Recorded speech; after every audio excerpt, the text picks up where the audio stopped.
4 डिसेंबरला रिलीज होणाऱ्या सिंड्रेला या चित्रपटाची कथा मनस्पर्शी यासोबतच उद्बोधक असणार हे सध्याच्या ट्रेलरवरून दिसते।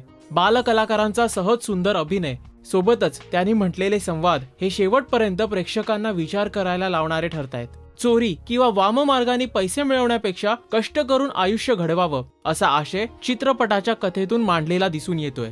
त्यासाठी सिंड्रेला मधील दोन्ही बालकलाकार आपलं उद्दिष्ट गाठण्यासाठी प्रचंड स्ट्रगल करताना ऑनस्क्रीन दिसतायत। या चित्रपटातील कथानकाविषयी ज्येष्ठ सामाजिक कार्यकर्त्या सिंधुताई सपकाळ आणि डॉक्टर प्रकाश आमटे काय सांगतायत ते आपण पाहूयात। आजकाल प्रांजळ भावा बहिणीचं नातं दुर्मिळ होत चाललेलं आहे आणि या सिंड्रेला पिक्चरमध्ये किरणने जे दाखवलं ते जगाला आज फार आवश्यक आहे, गरजेचं आहे। कुठेतरी भूतकाळामध्ये घेऊन जाणार आहे। पोटाचे भूक पण त्यात दाखवलेले आहे, धडपड दाखवली आहे। लहानशा लेकरं आयुष्याशी झगडा करून कसे जगतात आणि सगळ्या समाजाला आदर्श देतात, हा जगावेगळा कित्ता किरणने गिरवलेला आहे।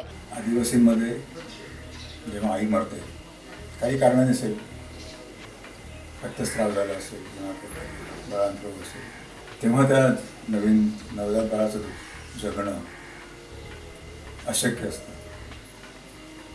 ते गरिबीमुळे त्याला कसं वाढवता येईल असं लोकांना माहिती नसतं, कारण त्यांना स्वतःचंच पोट भरायला ते पुरेसा वेळ नसतो।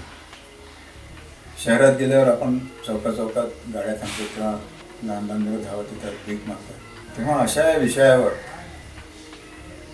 सिंड्रेला नावाचा एक सुंदर चित्रपट त्यांनी निर्माण केला की ज्याच्यामध्ये एक वेगळा संदेश आहे की भीक न मागता कष्ट करून प्रतिष्ठितपणे जीवन कसं जगता येईल। सो मंडळी, इतका सशक्त आशय सिंड्रेला या चित्रपटात आहे की आपल्याला मनोरंजनासोबतच छोट्या बाबींमधून खूप काही शिकता येईल, विशेषतः आपल्या बालदोस्तांना। आय होप तुम्ही सर्वच ही मूवी पाहण्यासाठी खूपच उत्सुक आहात। बाय द वे, सिंड्रेला या मूवीच्या ट्रेलर विषयी सुद्धा आपल्याला काय वाटतं हे या व्हिडिओच्या खाली दिलेल्या कमेंट बॉक्स मध्ये लिहा। तसंच मराठी एंटरटेनमेंट विश्वातल्या लेटेस्ट अपडेटसाठी पाहत रहा राजश्री मराठी।